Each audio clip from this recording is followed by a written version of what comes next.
Good morning and thank you for joining this online edition of the Professional Standards Forum. A benefit of online delivery is that we have attendees from right across the country. So to start this morning, we are going to have a national acknowledgement of country.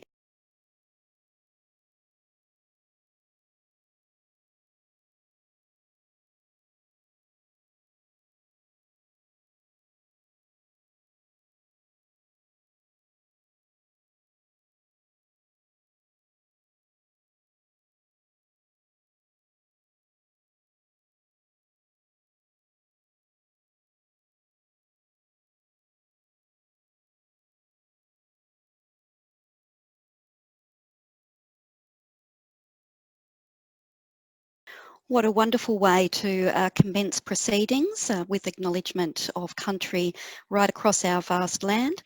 Welcome to the Professional Standards Forum. It is wonderful to be joined by associations, councils members, government officials and regulators, amongst many who have an interest and a role in professional standards regulation.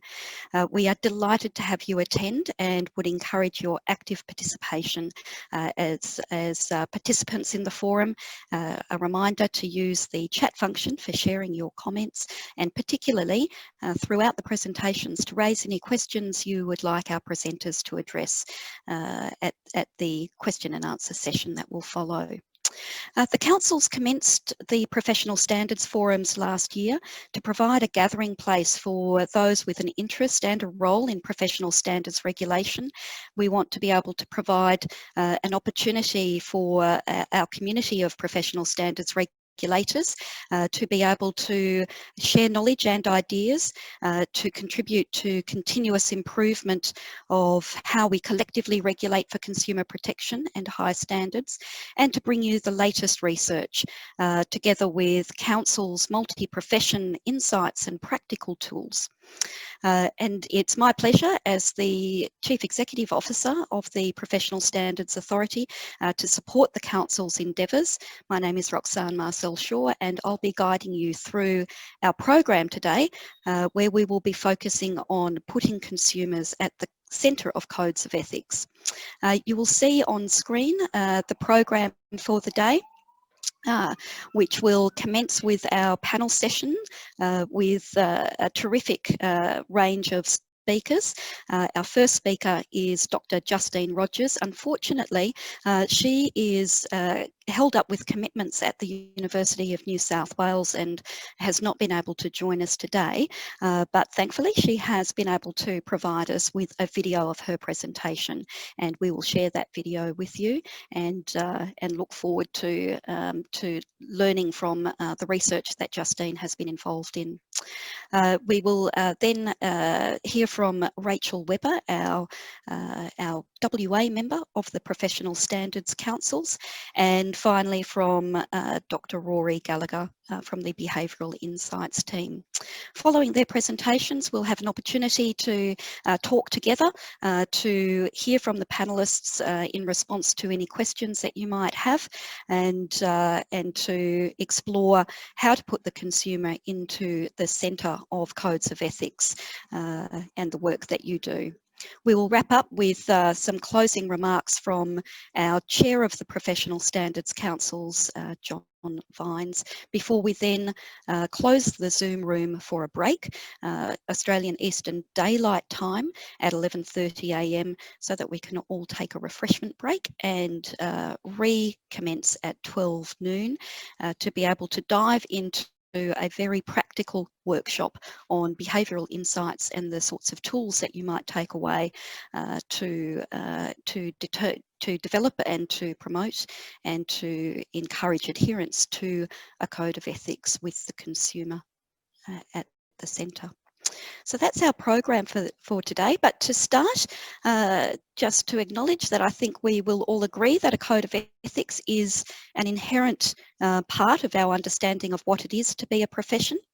And I think we would mainly all agree that ethics Codes for professionals are official public documents that explicitly set down professionals' obligations, standards and principles.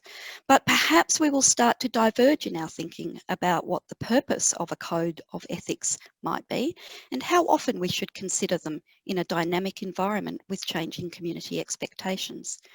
So to help our panellists understand some of our thinking across the many different realms that we're bringing to this discussion, we are going to run a quick poll. You should see on your screen now a pop-up poll that will ask you two questions.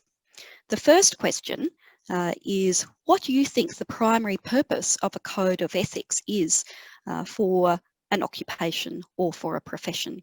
You have a number of responses there, and we're asking you to select what you think might be the primary purpose of a code of ethics.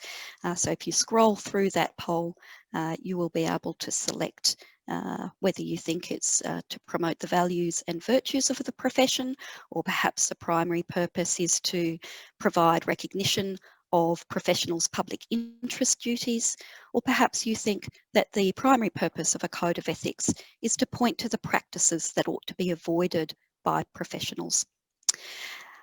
And if you scroll on down after you have identified what you think the primary purpose of a code of ethics might be, then you will see our second question, and that is thinking about the code of ethics referenced or produced by your association, or perhaps if you're a regulator, by associations in your jurisdiction, or perhaps if you're an academic, the areas where you're involved in research around professionalism. Thinking about that code of ethics, when was it last reviewed and revised? So whether it was last reviewed and revised in the past year, or perhaps more than 3 years ago. Perhaps you're unsure, or perhaps you don't know if there is a code of ethics for your occupation or your profession. So here we have the results, and across the participants for the forum, it looks like the most voted purpose of a code of ethics is to promote the values and virtues of the profession. And pleasingly, nearly half of us have been involved in the review and revision of a code of ethics for an occupational profession in the last year. Thank you for participating in that poll. That gives a very useful set of insights for our panellists who will be addressing some of these issues in their presentations. So let's now turn to our first presentation being delivered by Dr. Justine Rogers. Justine is a senior lecturer at the University of New South Wales and a lead in the New South Wales Law Society Future of the Legal Profession program. She has a deep interest in professionalism and is going to present for us this morning on some of the research that she has been involved in and looked at on the positioning of consumers in codes of ethics across the professions. So we're going to go to that video presentation from Justine now.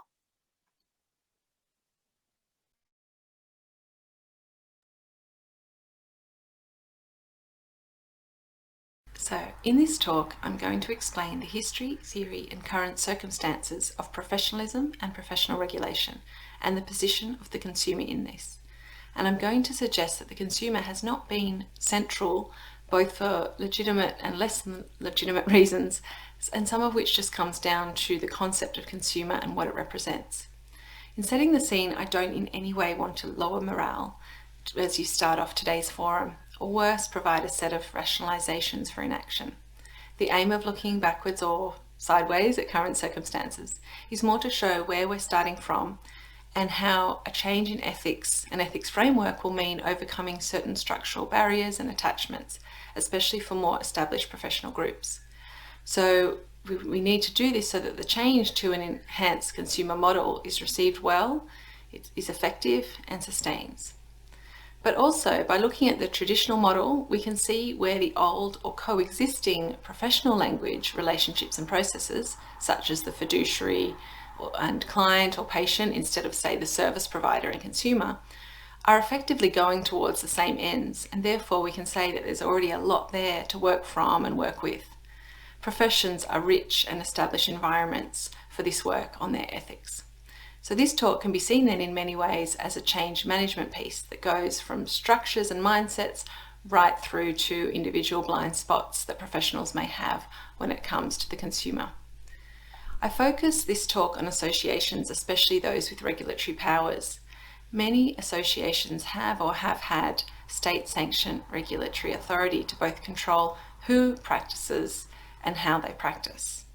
Now, these are organisations who've been traditionally responsible for ethical frameworks, typically in the forms of admission rules, oaths, and codes of conduct. And they are therefore central organisations to enacting and accepting any change to an ethical framework.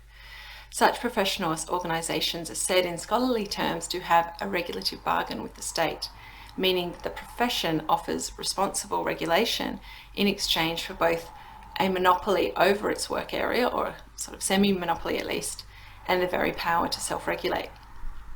But like professionals themselves, professional associations have had to do and have to do a lot of things with several audiences, or to use the language of today, stakeholders in mind. And this, obviously a critical stakeholder or audience has been the consumer or the client, but it's one of many. In fact, in a recent report, an associational leader in the UK building industry described the associations as having three masters: the membership, government, and the public, where the public doesn't always mean exactly the consumer, although they overlap, of course. Associations face a lot of pressure as well, and they're now existing quite complicated environments.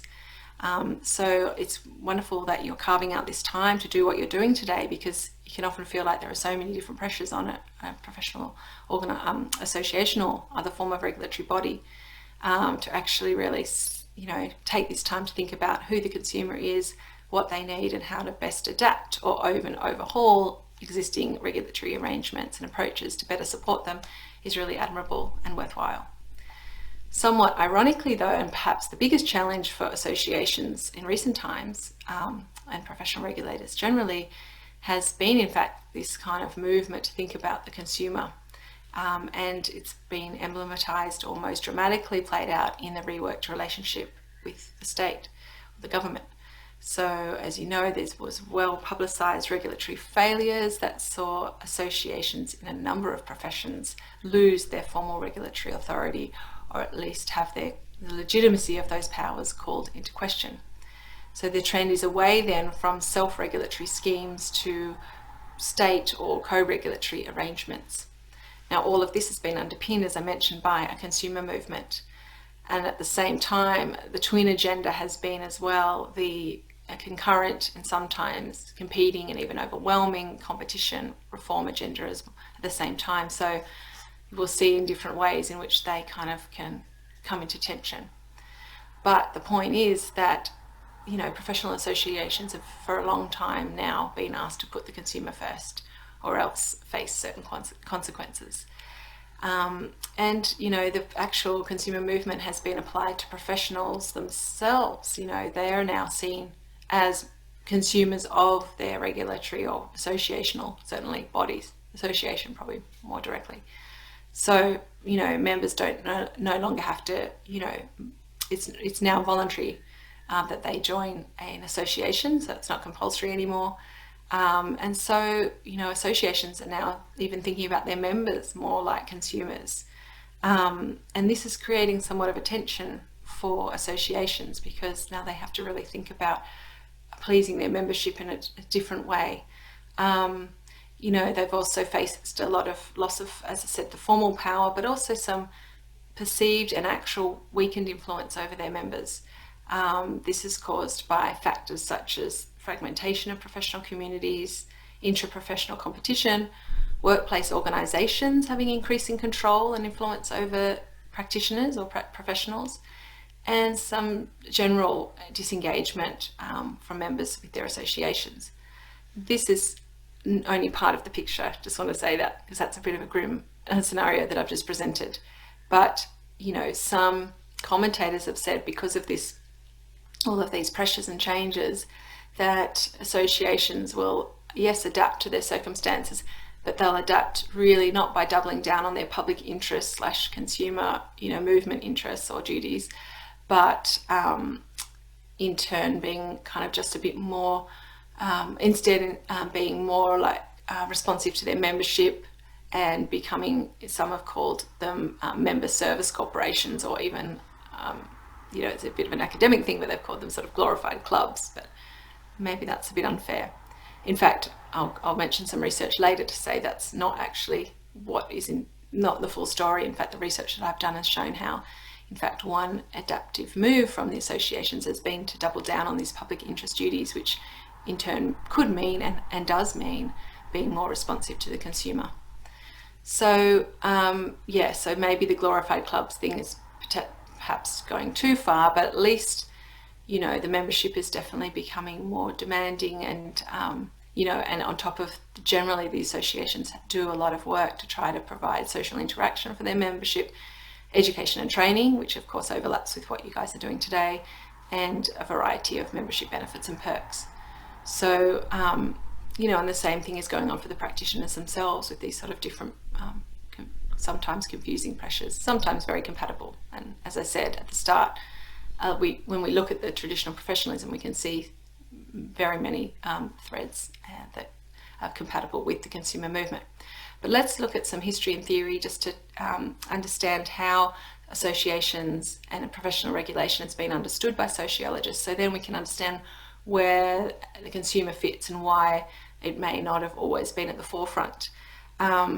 But I want to show two things at once as well, not just the idea that the consumer is new, and just as a flag, it can, for some people, the notion of consumer can have kind of a competitive or contaminating presence for some people, or at least be a bit jarring, because it is quite a different concept within the context of professional language and professional practices.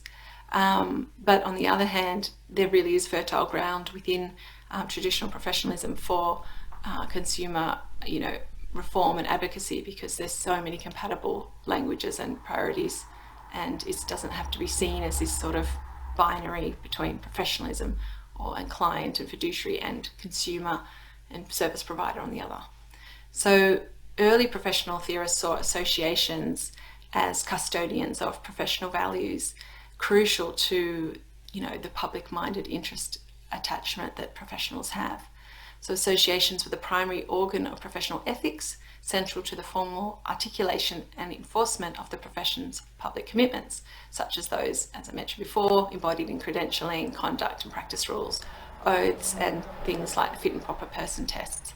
And ethics were always seen, though, as an individual matter, and the disciplinary system was set up to be based on, to react to, instances of misconduct.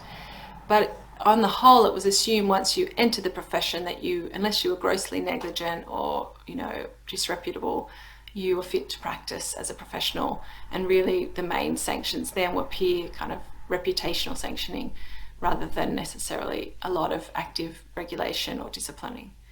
So the focus then was on other things like the public interest, by contributing to your profession, by studying, by public interest advocacy, all those sorts of really admirable things. So, for instance, the Law Society, when it was established in the 1840s, informally, it was really in response to a few rogue practitioners that kept getting bad press and government attention. And it was only gradually, from its membership of around 33 people in 1860, it then gradually established its reputation and was given accrued statutory powers, including things like to inspect trust accounts and to enforce these character requirements, and to start to discipline solicitors. So the core justification for self-regulation was that specialised professionals, or professions rather, possess complex and esoteric knowledge and skills, and therefore they should be able to self-regulate, because they're the only ones who can really understand the unique nature of the profession's problems, and hence to apply effective cures. And this view prevailed right through the 20th century, and of course these ideas and practices continue today. In fact, it seems to be, from my research, one of the reasons people are still attached to associations, because they believe that self-regulation has something that external regulation can't do. But from the 1970s, theorists looking at the association's role in roles, they started to really think that perhaps their main role was to further their own interests. And Larson, an American sociologist, talked about this in terms of a professional project, which is one of the kind of more still a concept that's used. So associations were seen in this way as professions' attempts to maintain their status and to maintain the financial benefits for their members. So self-regulation then was seen as a way to just improve the profession's own conditions, as I said, status and financial rewards, as well as their relations with government, sometimes at the expense of the public interest and, by extension, although they're not exactly the same, like I said, the consumer.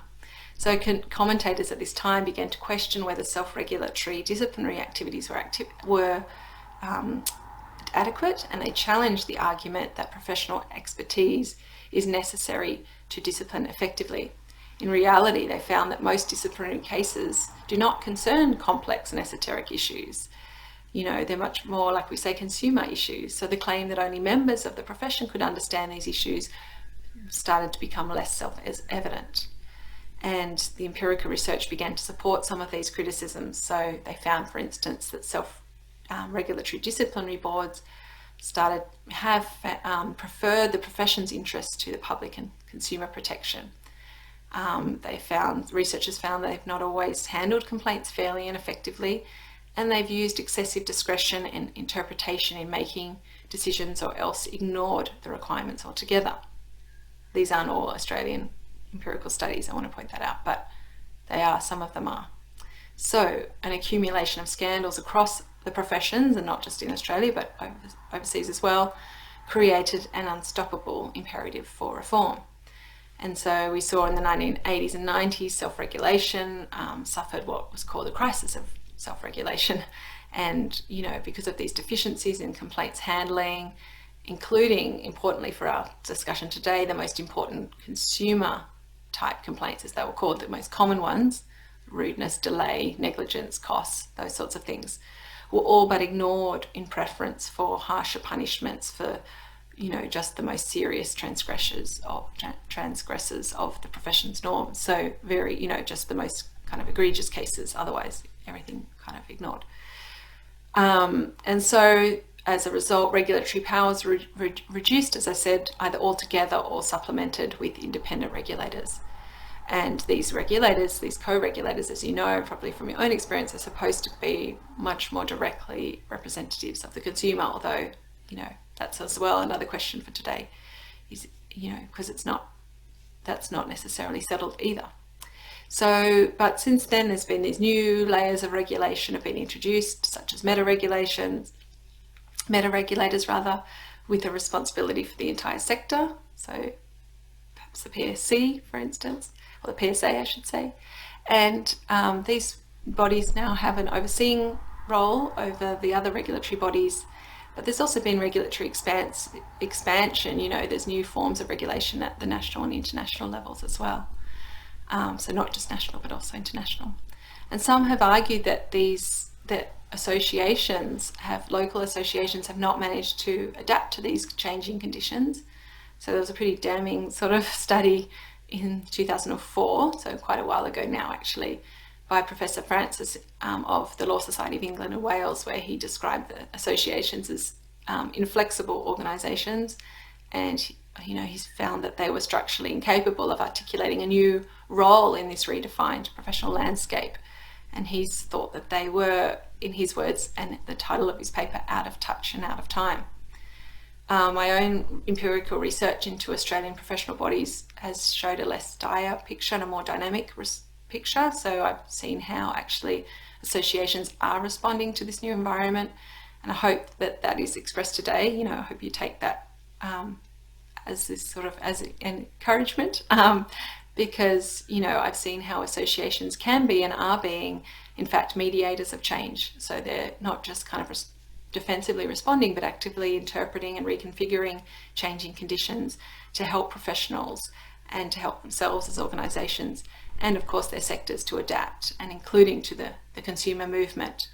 And, you know, they're very much, as I said, sort of doubling down on high standards of competence and ethics as a way of maintaining their legitimacy and as well as other things. So, you know, one of my interviewees said that this is a quote, part of our responsibility as a professional association is to ensure that our members are fit for the future, and that they can adapt and survive as trusted advisors to people in the community. And as I said, you know, I also spoke to members and practitioners said that they really wanted their association to offer some guidance other than what they get from their workplaces, you know, some objective outside advice, and they really value the association's ability to perhaps temper some of the competitive behaviour that's becoming more challenging for them, so internally within their firms and within their specialty areas.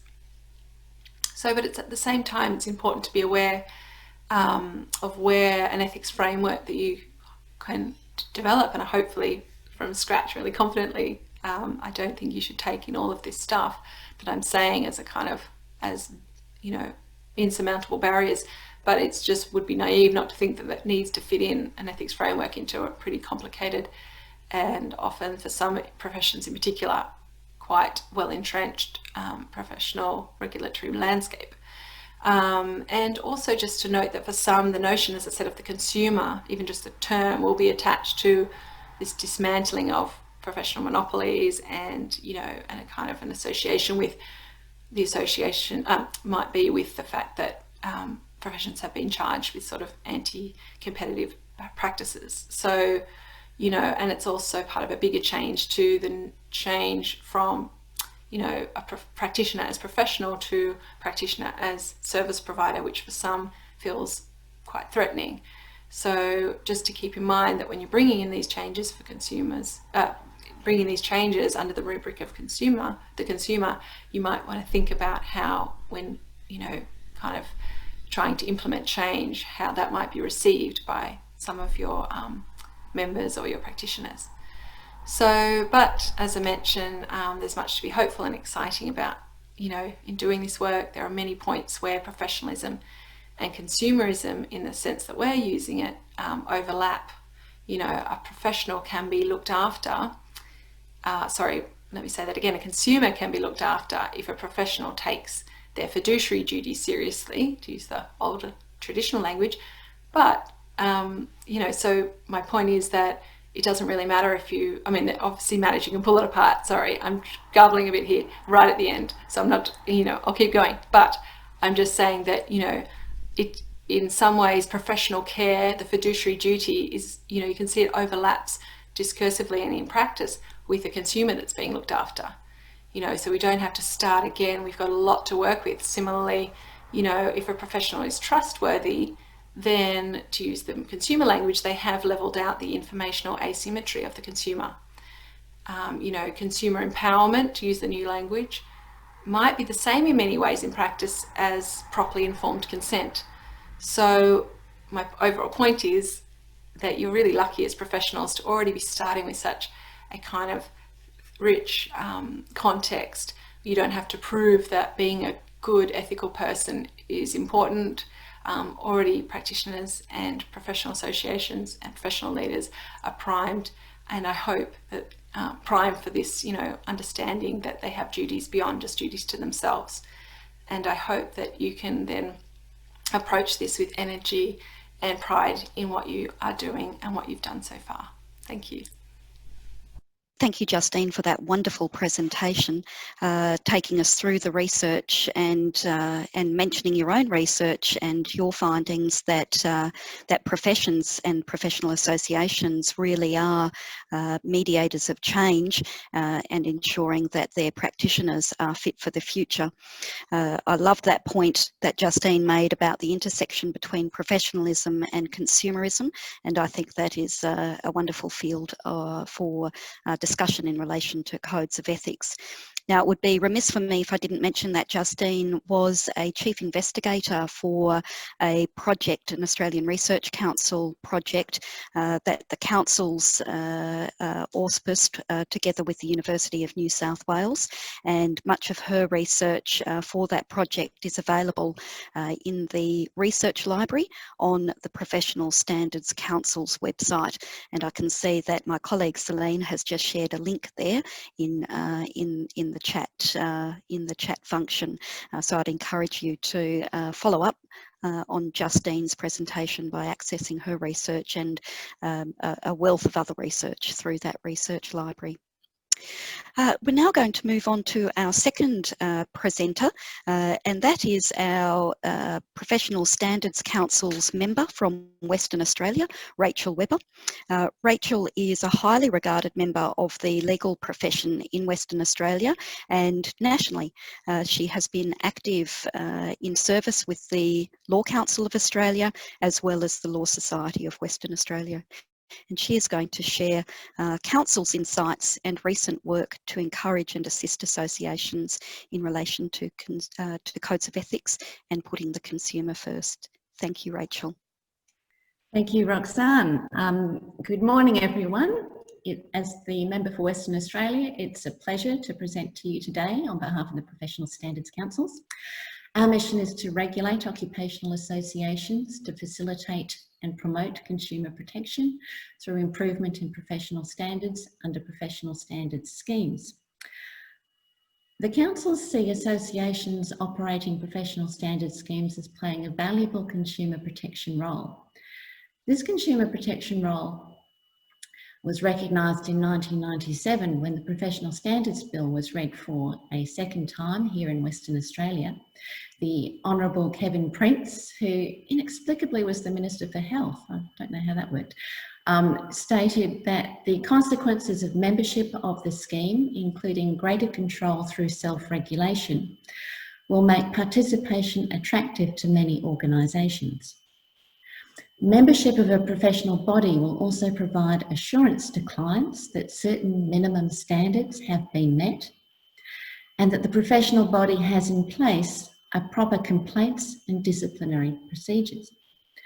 There should be considerable benefits to consumers from choosing to deal with a person who is part of a scheme under the legislation. The Professional Standards Council have been tasked by the 8 state and territory governments to lead the National System of Professional Standards Regulation. The success of Australia's National System of Professional Standards Regulation rests on 3 pillars. So firstly, protecting consumers through the improvement of professional standards by helping associations to improve their professional integrity systems and regulatory capacity. We've now been leading the national system for 25 years, and it's as relevant today as it was in 1994, when it commenced to address serious failures in the protections for consumers arising in the redress arrangements for occupational liability. Professional Standards Bill second reading speech in New South Wales identified that the legislation introduces a system that will properly address the consequences of unlimited liability while ensuring that primary regard is given to the interests of consumers. So we can see a real consumer theme coming through in the second reading speeches. The professional standards legislation remains a unique regulatory model operating across Australia. It's a regime of meta-regulation, and Dr. Justine Rogers mentioned meta-regulation, whereby the Professional Standards Councils, through its approval of schemes, oversees regulation by the associations in their administration of the schemes. My presentation today will look at the current area of focus of the councils, or one of the current areas of focus, and that is putting the consumer first in ethics to ensure that members of a profession or occupation adhere to the highest ethical standards of competence and conduct in the delivery of their services. I want to focus today on building trust and confidence in the professions and occupations, And in particular, I want to look at the role of codes of ethics and how they can protect the consumer by driving improvements in standards. As we've just heard from Dr. Rogers in her video presentation, the consumer or the community has not always featured strongly in codes of ethics. And I should pause now and point out that I'm not advocating a one-size-fits-all approach here. I'm fully aware that some professional associations may not be able to recast their code of ethics. You know, they may be enshrined in statute, for example.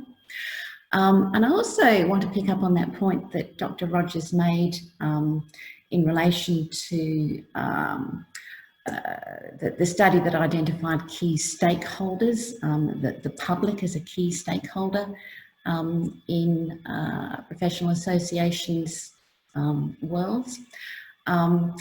When I train graduate students in ethics in the legal profession here in Western Australia, the first thing I had to impress upon them is that our paramount duty as lawyers is to the courts and to the administration of justice.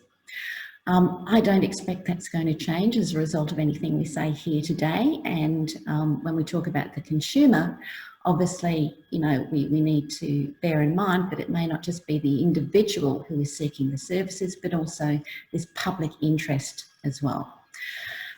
Now, what is clear is that the objects of professional standards, in the objects of the professional standards legislation, is that self-regulation by professional associations, including their codes of ethics, should where possible be oriented to protect the consumer of the member services and not to protect the occupation itself. The two aren't mutually exclusive, of course. The Professional Standards Council believe that by putting the consumer at the centre, associations and your members can gain greater insight into what the consumer and the community expects. We can go to the next slide, please. So as we can see from the media coverage, there's been no shortage of ethical failures in many sectors across Australia over recent years. Examples that you can see there include the Banking Royal Commission, the engineers working for Volkswagen who falsified the emissions data, Lawyer X, the criminal defence lawyer who turned police informant. So these failures and others have eroded trust in our professions and occupations.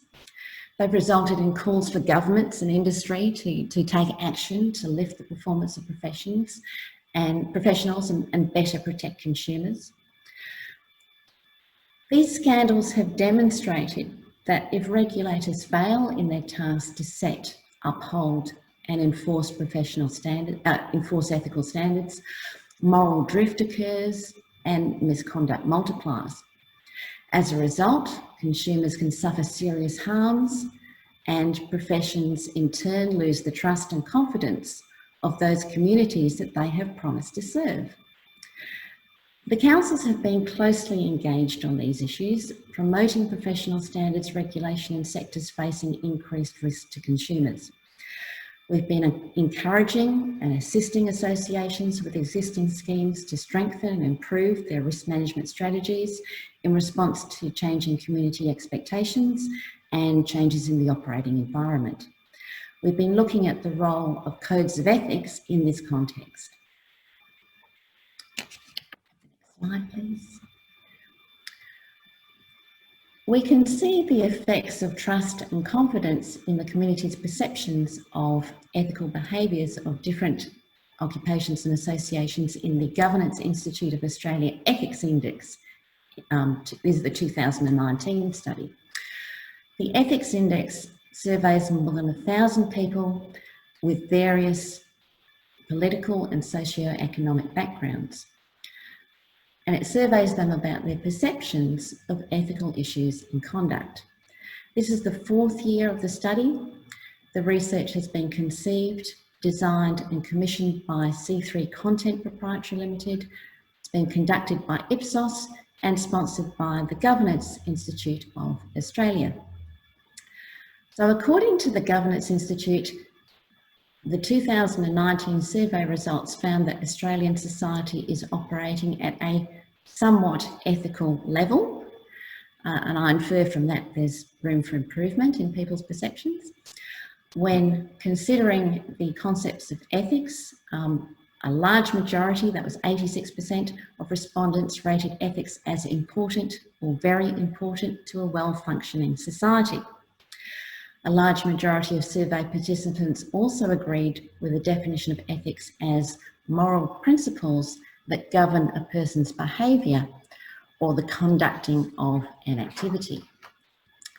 Now, in this graph, we see the results of a range of occupational associations included in the member associations canvassed in the research. The question asked of the survey participants was, within the member association sector, how would you rate the level of ethical behaviour of each of the following groups? And at the Professional Standards Councils, we were very interested to see this, particularly those that we regulate.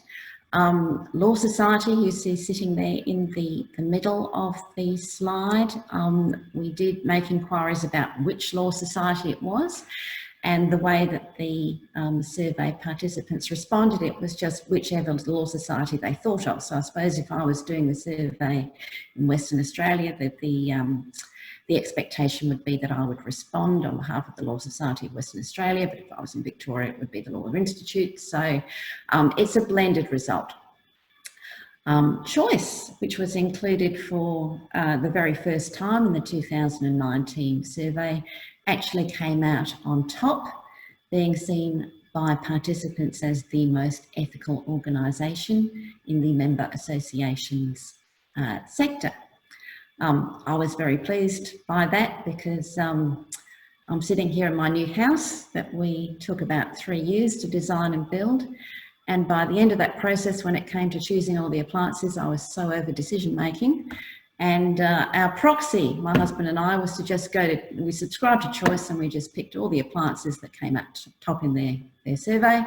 So it's great to see that other people think they're ethical as well, and I can report everything's working well so far, so that's great. Who else? For the Australian Medical Association, the National Farmers Federation, Engineers Australia, and the Certified Practicing Accountants Australia followed on with very respectable ethical scores of 60% and above. Next slide, please. So this graph shows the community's perceptions of what ethical behaviours of ethical behaviours of different occupations. So here we see the top 10 and the bottom 10 as rated by the survey participants. So in the top 10 we have health, public service and the education sectors, all being rated highly for ethical conduct. At the other end of the spectrum we have, unfortunately, lawyers made it into the top 10, bottom 10. We have real estate agents, we have politicians. So when all occupations across industries were measured by the index and were amalgamated, the most highly rated ethical professions are ambulance services, nurses, fire services, and at the other end of the spectrum, unfortunately, federal politicians were seen as the most unethical.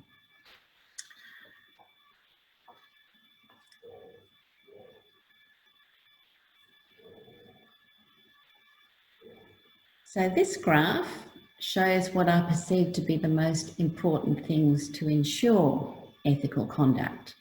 And right at the top is accountability, which continues to be rated the top element of importance to ensure ethical conduct in society. And there's no change in that result from the previous year in 2018. And this is closely followed by transparency. Now, this is not a surprise to the councils. We advocate that a code of ethics makes transparent the obligations of the members of the profession. It should be clear to a consumer reading the code of ethics what they should be able to expect from the member when they use the member's services. And we also advocate for transparency in relation to education standards, complaints and disciplinary processes. And we want to ensure that members of the association are accountable to their peers for upholding the Code of Ethics. The research indicates that survey participants did not consider that oversight by member associations was as important in ensuring ethical conduct, and this perception is something that the councils would like to see change. And that is where the councils can play a role in encouraging and assisting associations by delivering guidance on how to implement and develop contemporary ethical codes of ethics that respond to community expectations and improve ethical behaviour by focusing on putting the consumer first.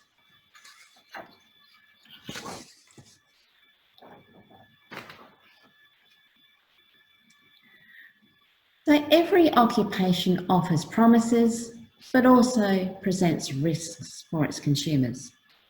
On the one hand, each occupation can fulfil the needs of its consumers in a way that leaves them feeling respected, leaves them feeling safe, leaves them feeling satisfied. On the other hand, each occupation carries potential risks for consumers, such as the risk of substandard services, over-servicing, breaches of confidentiality, or just outright overcharging or exploitation. One tool for improving consumer outcomes is a consumer-centred code of ethics. This type of code lays down the standards that encourages best practice and prohibits wrongful conduct in the delivery of the services. Now, to be effective, it's important that codes of ethics are accompanied by education, communication, and governance systems, and that they are subject to ongoing feedback, review and updating to ensure the members of the occupational association continue to adhere to the Code of Ethics. From the Council's perspective, a well-drafted, consumer-centred Code of Ethics invokes the values, principles and standards that promote the delivery of the occupational social goods. And by that, we mean the things that it does to make people's lives better. And it also mitigates the risk to consumers. They should address what do good consumer outcomes look like from the occupation? What are the consumer interests to be served by the occupation?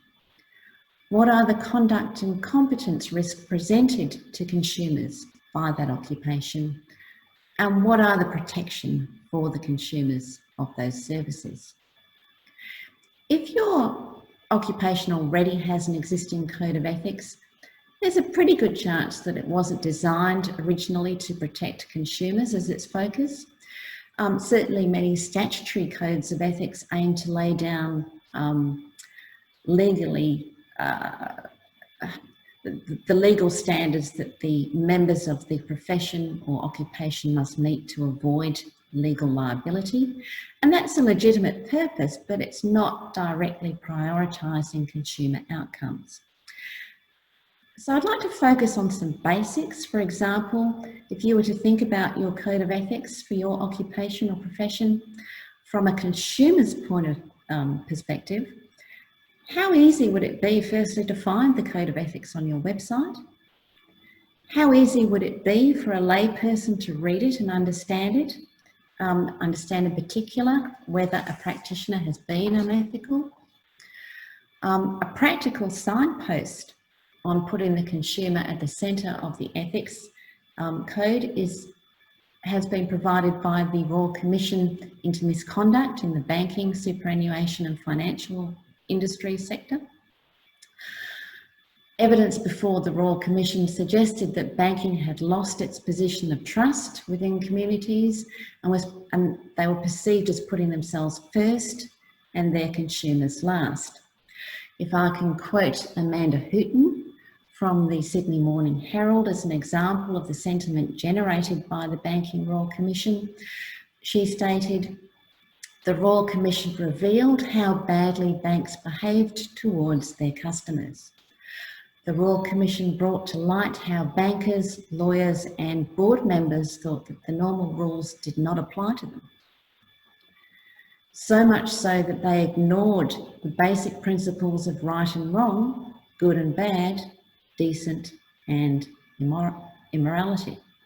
Decency and immorality. So, you know, really strong words there from Amanda.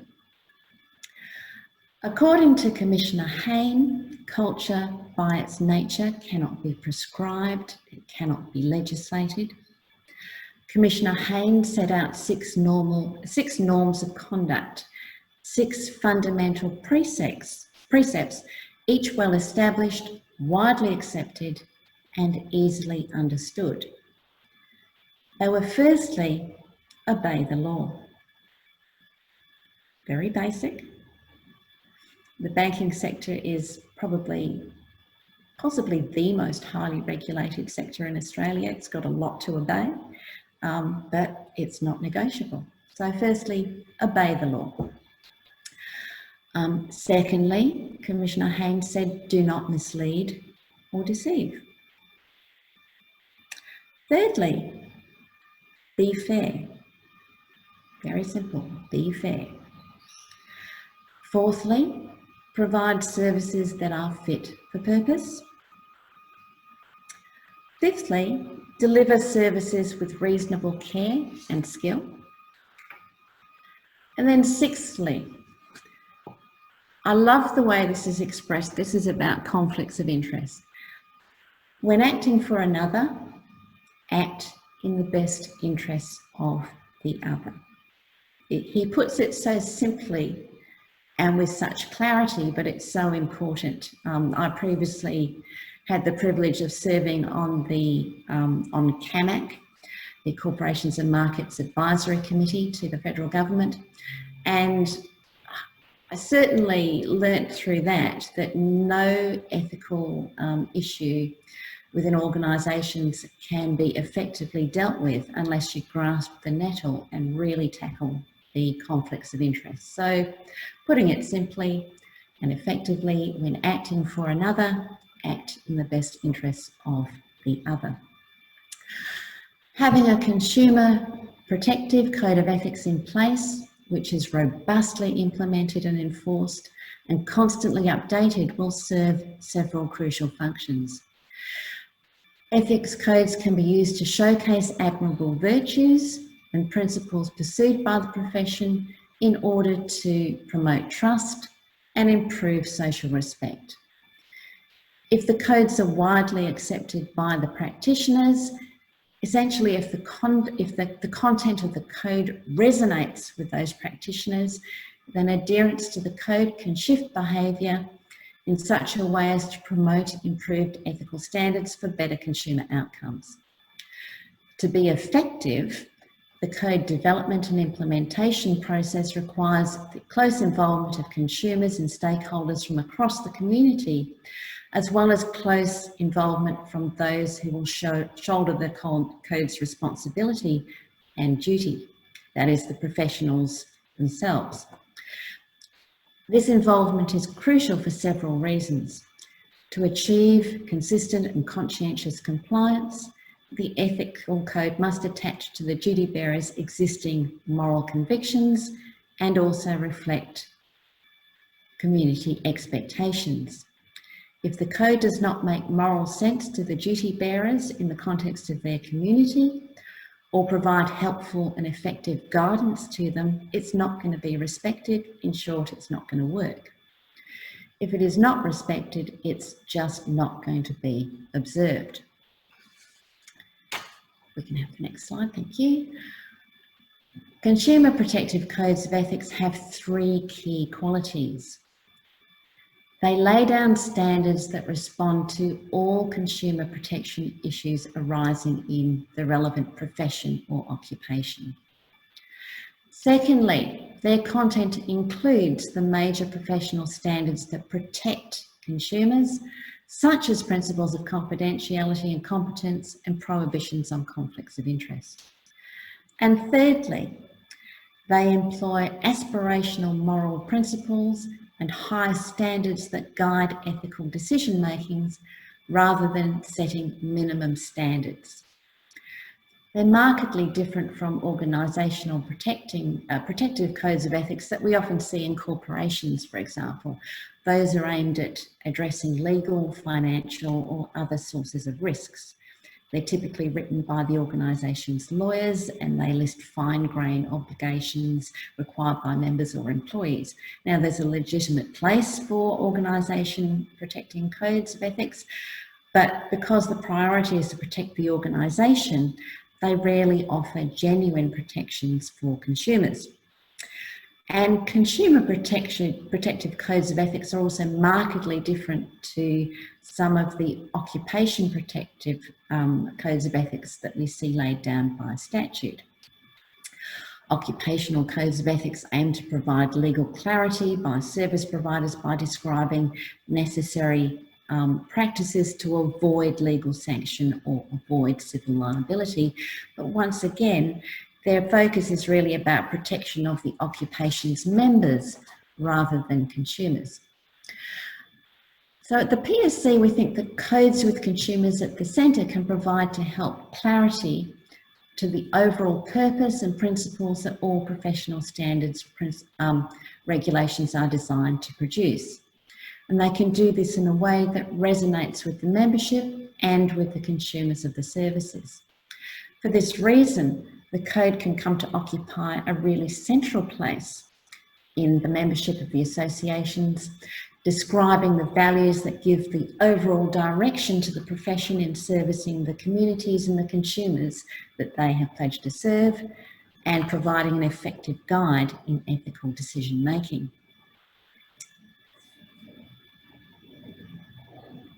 Next slide, please. So, to assist associations, the councils last year commissioned the preparation of new guidance in developing, revising and implementing codes of ethics for professional associations. Some of the key points on putting the consumer at the centre of the codes have been presented today in this presentation. No matter what stage your association is in, whether you're trying to draft your code of ethics from scratch, whether you're trying to implementing it, or whether you're looking at reorienting or updating your code of ethics, we hope that this guidance will be of use to you. We anticipate releasing the guidance in the very near future, and we'd like to invite you to express your interest in participating in our consultation process. You can do that by contacting the authority. Obviously, if you're about to draft or revise a code of ethics, it may be of benefit to you to pilot the new guidelines when they're available and offer your feedback up to us. We'd really love that.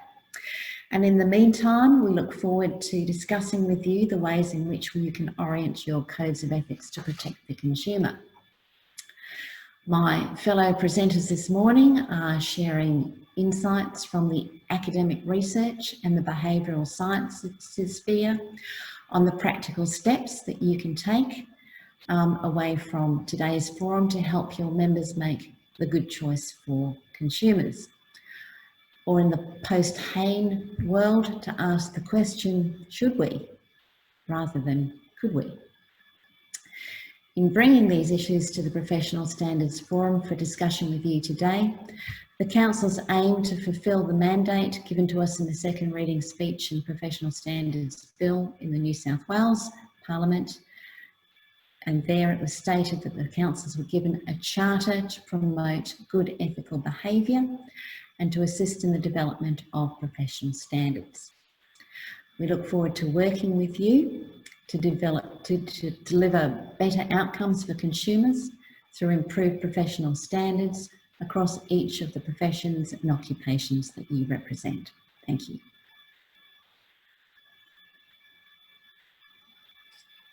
Thank you, Rachel, and thank you for connecting us to the community's expectations and the trust-building elements of codes of ethics, and taking us to that Hayne proposition from the Royal Commission that you can't prescribe culture. So, seeing the code of ethics being able to work towards meeting the community's expectations and ensure consumers are protected is going to be a powerful tool. We are now going to hear from Dr. Rory Gallagher. Rory is the Asia Pacific lead for the Behavioural Insights team. He has deep experience in behavioural science and how it can be applied to public policy initiatives to drive better outcomes. Thank you, Rory. Thanks, Roxanne, for that kind introduction and for the invitation to speak today. What I'm going to try to do is just briefly set out what we think a behavioural insights or behavioural science approach can bring to this thinking, try to quickly understand what some of the key drivers of behaviour, unethical and ethical behaviour might be, how we might think about measuring that, how we might think about changing and influencing that, and finally a quick case study and a framework for how you might go about then applying this in your own workplace. So we just move to the next slide. And I think you can just press the next button so we get the images on the right. There are two key things that we do in our team and the broader behavioural science community. One is to look at the evidence from sort of 60 years worth of research in a variety of behavioural sciences, from psychology to behavioural economics to sociology and neuroscience, to really understand what it is that motivates and influences our behaviour in real life. And we couple that with robust empirical methods. So we try to dig down and try and understand, using quantitative and qualitative data about what actually influences our behaviour. And then where possible, we run trials to see if this works in practice. And I will talk through one example today from Argentina of what that looks like in practice. And our team has been involved, we've been around for about 10 years now, and increasingly over the last 5 years or so, this focus on ethical behaviour has increased. We supported, probably most notably on the international stage, some of the work and thinking that went into the Global Anti-Corruption Summit back in 2016, and off the back of that, undertook a series of projects and programs, particularly in South America, Mexico, Colombia. I'll talk through an example from Argentina today. We're also doing quite a lot of work in the minute in Africa, for example, in Nigeria, and also closer to home in Europe, UK, and we've done little bits here in Australia. Also closer to home, this isn't just about sort of professional ethics. We're also interested in how this plays out in other domains. And the image you can see there, bottom right, is trying to work out how we would pull together a code of ethics around young people's use of the internet. And central to this was quite a deep co-design process. Again, young people don't just want to be told, as they often are, what they should and shouldn't be doing. And often because we don't know, and we're not often best placed to work out what young people are using technology and social media for these days. So we've undertaken over the last few years quite a deep program of co-design and consultation with young people to create this iterative code about what their sort of moral compass is for using technology and social media, which we iterate over time. If we move to the next slide. There's obviously a huge amount of research on what influences our behaviour, which I haven't got time to go through today. So I'll just pull out one very influential figure, which is Professor Danny Kahneman, who is a psychologist by background, but won the Nobel Prize in economics. And he uses this metaphor, really, of how our brain works and how we make decisions, which is this system 1 and system 2 thinking. And in Danny's sort of code, system 1 is the fast thinking, the automatic part of our brain. If I say 2 times 2, 4 will automatically come into your brain. And if you think about the world in which we used to regularly go into the office, now people's daily commute is maybe just be from their bedroom to their office or their lounge, so even more so. We're not often using a lot of mental energy. We're almost on autopilot, and you can find yourself sort of at work and you haven't really sort of deeply thought about that journey in. If you contrast that to planning a trip overseas, or for now maybe think about interstate, that takes a lot of planning. You can't just sort of go on autopilot and get up. You need to think about what are the transport options, have I packed the right things? How long am I going for, etc. And that uses a different part of our brain, this system 2 part of our brain, this slow, deliberate, reflective part of our brain. And if I say 24 times 17, even the accountants amongst us, it probably doesn't automatically pop into your brain. You have to sort of engage, think. For many of us, we'd have to actually pick up a pen and paper and try and work that through. That's a different part of our brain. And essentially what Danny argues is that much of our behavior is influenced and driven by that system 1 thinking, and that the environmental factors on that are much, much stronger than we would often like to give it credit for. And as policymakers, we often think about this in terms of designing for system 2, as if every time people make a decision, they sit down and they rationally weigh up the pros and the cons of doing something, rationally weigh up what is the right or wrong thing to do. And actually, that's not the way that most of us make our decisions in everyday life. We're influenced by those around us and by the series of sort of mental heuristics and biases that we're all subject to. And if you look down that list on the right there in black and white, you can see some of these predictable biases that we're all subject to. Now, you may recognize some of them yourself. It almost feels to me like a list of some of my most egregious personality problems, but actually they are common to all of us to sort of greater or lesser extent. We are too focused on the present. For example, we care more about losses than gains, heavily influenced by those around us. So what behavioral science does is to really take an understanding of those heuristics and biases and thinks about how do we now design policies and services around them, around how people actually make decisions and behaviors, rather than how we would like to think of them taking this purely sort of rational, deliberate approach. Move on to the next slide. You can think about ways that we've worked with regulators, or that regulators could use this understanding. So if we think about something like obesity and tackling obesity, there was a lot of effort over the last decade or two to try and, for example, highlight the sort of fat and calories in our food. And again, that is a useful thing to do, but our sense is there are much better and worse ways to do that. And actually, you know, it's not that people are overweight because they don't know that they should eat less, or which foods are generally sort of more fatty. It's that the environment around us sort of shapes us in that way. And actually, we've done lots of work to think about, rather than just, I mean, if I asked for a show of virtual hands, who sat down and read the nutritional labels on the breakfast that they had before they turned up? You can feel free to raise your hand or an emotion, but on Zoom, I would imagine it's a real minority. So we've been in work to think about how do you actually try and get some traction on that? Can you use things like traffic light sort of coding to make it more salient, to try and encourage consumers to engage? But also because that then puts pressure on our providers to reformulate their products to come and say move from a red to an amber, or an amber to a green. Similarly, you can see on the right is actually an image of the terms and conditions for some of our major social media platforms. Again, I could ask for a show of hands as to who has read all of the T's and C's or privacy conditions for all of the apps on their phone.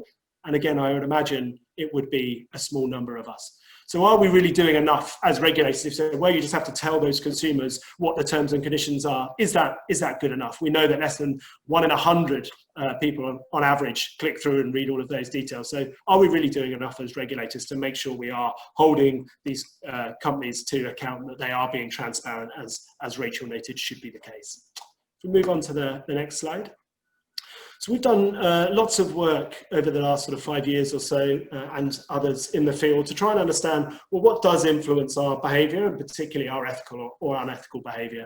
And one way that we think about it is trying to separate out into those external and internal factors. So the external factors might be the sort of physical, institutional environment that we set up our policies and processes, and as Rachel noted, how easy they are to understand, how easy they are to implement, etc., is one core part of that.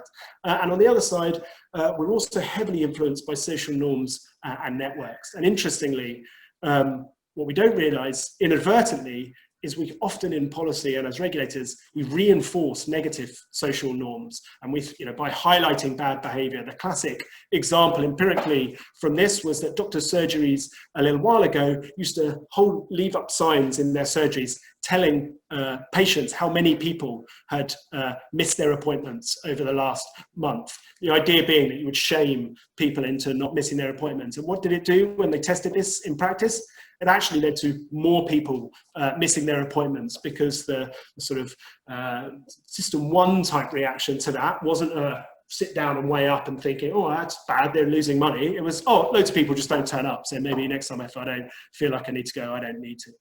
So how do we take into account these variety of external factors? How do we improve the way that systems and policies are set up, how people can access that, and also the social norms and networks on the other side? And I'll talk in a minute about kind of practical examples of what that looks like in practice.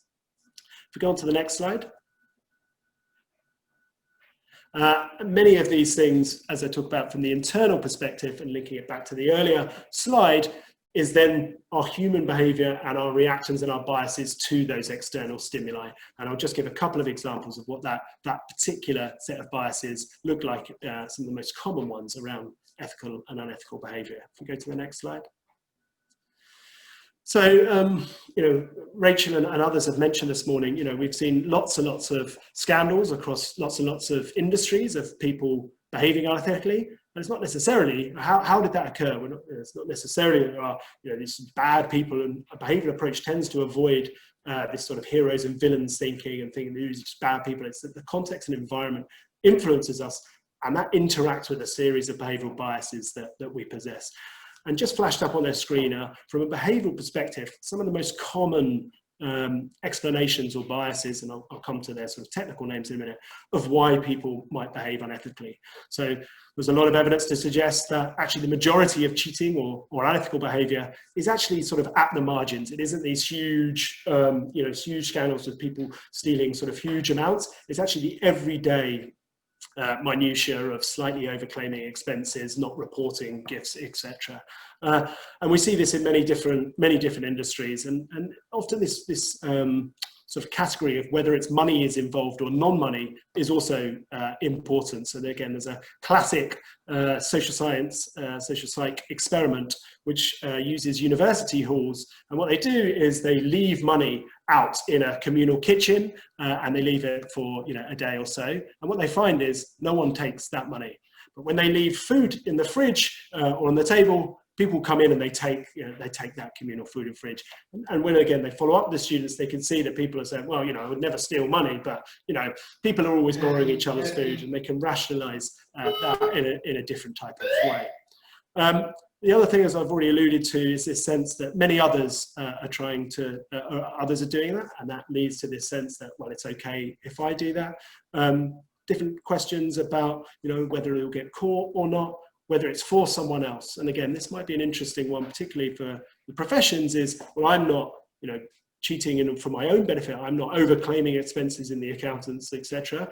It's for my client, and therefore, to what extent does that sort of rationalization play out, that it's not for me, but it's for someone else in my community or my clients. We'll just move to the next slide. These are the sorts of technical terms that we use in the behavioral sciences to understand those things, and I'm not going to go through them now, but again, you can see that these have been studied over a series of years, and there's good evidence about how these play out, but often quite differently in different contexts. So, you know, the sort of fudge factor of I'm only cheating by a little bit, or it's money or not, and normalization around most other people are doing it. This splitting the spoils, and it's not for me, it's for someone else, or this omission bias, omission versus commission, that people are much more likely to lie by omission than commission. So much more likely not to tell you that we've done something, so not to own up to something, than outright deny that you have done something. So we've just moved through to the next slide. Just want to give one example quickly of each of those things and what that looks like in practice, and what from a behavioural perspective you can then do about that, and refer also for those that are interested in this approach to the EAST framework, which my colleague Emma and I will be talking through in the workshop, which we've again found through the last decade and hundreds of trials. The key levers, to slightly oversimplify, if you want someone to do something, is to make it easy, attractive, social, and timely. And we've seen time and time again in many areas, including ethical behaviour, that if you can make it easy, attractive, and social, and timely for people to do the right thing, they are much more likely to do so. It's just a couple of quick examples of what that looks like. This omission bias, I didn't actively lie, I just didn't tell people it was wrong. We've done work in the benefits space and others in this area, where, for example, in the UK, you get quite generous discounts on things like local tax if you're living in a single person household. And when people sign up and they get that discount, we say, you come back to us and tell us if and when that changes. And obviously, lots of people don't remember to do that, or it's in their interest not to suddenly declare that. And then the government and others can actually then clamp down quite hard if they find out they've been overclaiming. So instead of sort of leaving it open, we tried things like just making it much more explicit about what that means, and using prompts so that every year we ask, can you confirm that you still live on your own? And we use this term quite often in this area to say, last time you didn't tell us, or you haven't responded, and if that's not the case, we'll treat that as an oversight. But if you don't respond to this prompt, we will take that as an active choice. You're actively telling us, even if you don't respond, that your circumstances hasn't changed. So trying to be very clear about what the offence is, and trying to tackle that omission versus commission difference. There's lots of others which I don't have the time to go into today, but the splitting the spoils is trying to highlight the impact very clearly of unethical behaviour or corruption on others. The normalisation, as we talked about, is actually just highlighting often the pro-social and the positive behaviour. And so rather than always telling, and highlighting through royal commissions the number of people that are cheating, which gives this sense of, well, everyone else is doing it, we often try to counteract that. For example, we've shown that if we randomly select people to receive different types of fine notices, just telling people that 9 out of 10 people pay their tax on time, even better if you can localise that and say 9 out of 10 people in Sydney pay their tax on time, that makes you one of a small minority of 10,000 people who haven't. That's very effective in driving compliance and behaviour. So rather than sort of focusing on the bad apples and normalising the bad behaviour, how do you highlight those positive behaviours? And finally, how do you try and provide timely feedback, help people to commit to complying with orders and codes of ethics? I'm going to move on to the next slide just with a final example of what this looks like in practice. I think there should have been a couple of more slides in there from the Argentina example. If not, I don't know where they've gone, but I can just talk through it very briefly. If we just go back, we just double check if there are a couple of slides. They seem to have disappeared. So let me just talk you through the headlines of that. So we worked with a new ethical and transparency unit in Argentina who had worked closely. There was a problem they suspected of unethical behavior and corruption within their public service in Argentina, and they had worked to create a code of ethics.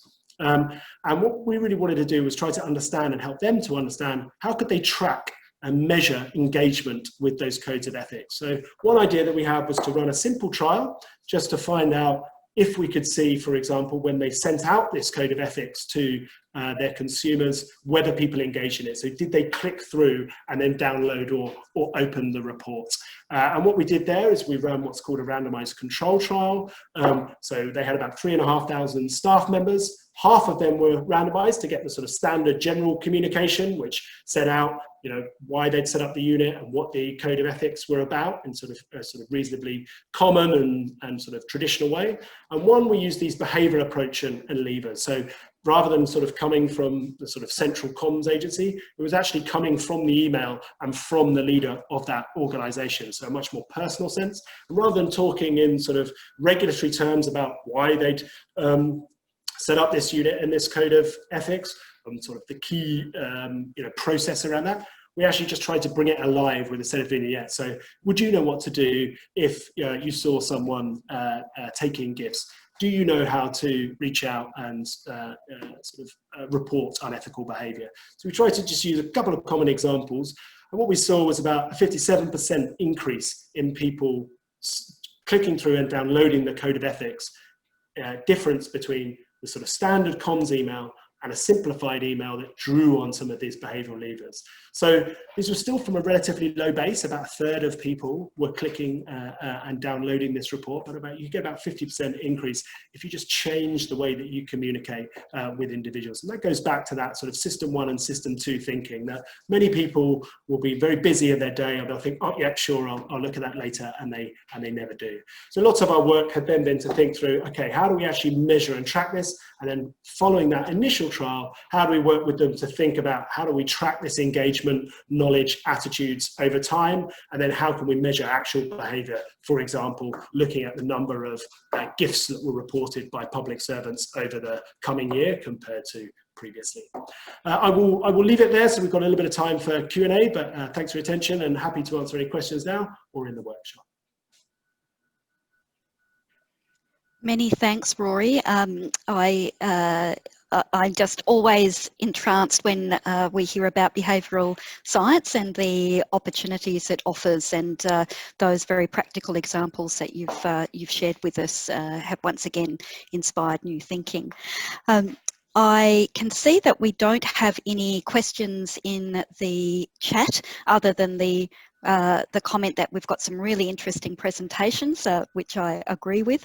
And yes, we will be looking at a package of resources and material out of this panel session of the forum, which will be published on the Professional Standards Council's website, and we will certainly share that with all of the registered participants for today.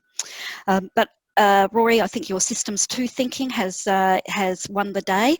Everybody is clearly reflecting on the rich material that we've received from you and from Rachel and from Justine. There's a really wonderful theme that I've picked up on through all of your presentations, and that is how powerful the external environment is in shaping the way in which people's ethical conduct plays out. And I'm struck by the fact that if we don't have the consumer as a really clear compass point in that external environment, then we will be missing an opportunity to use professional standards to improve outcomes across the board. So for now, I'm going to turn to our chair of the Professional Standards Councils, John Vines. I've just been alerted to the fact that we've got one question. We'll come back to that, but if I may now just turn to the chair of the councils, John Vines.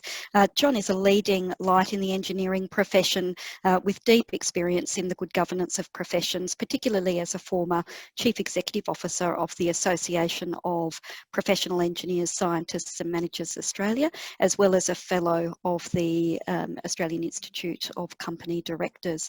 I'm glad to invite John to make some closing remarks. Thanks very much, Roxanne, and good morning, everybody. And it's great to see so many participants in the forum today.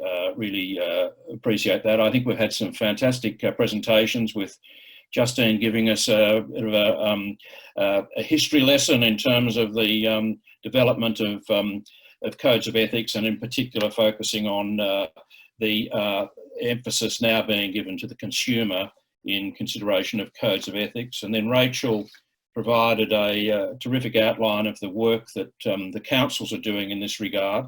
And I'd echo Rachel's request, if anybody would like to participate in the consultation process in terms of the report that we're producing, we'd certainly be most appreciative of that too. And then Rory gave us some great insights. If you like, I saw Rory's presentation as providing us with some of the tools for having a look at some of these issues. And so I think if you look at the history, some of what we're doing, and then the tools for further work in this area, I think it's been a really well-structured, well-put-together forum. So Roxanne and your team, thank you very much for that too. I'd also just like to recognise the work that Rachel and the team that's been working on the Code of Ethics in the councils has been doing, and to acknowledge their work as well too.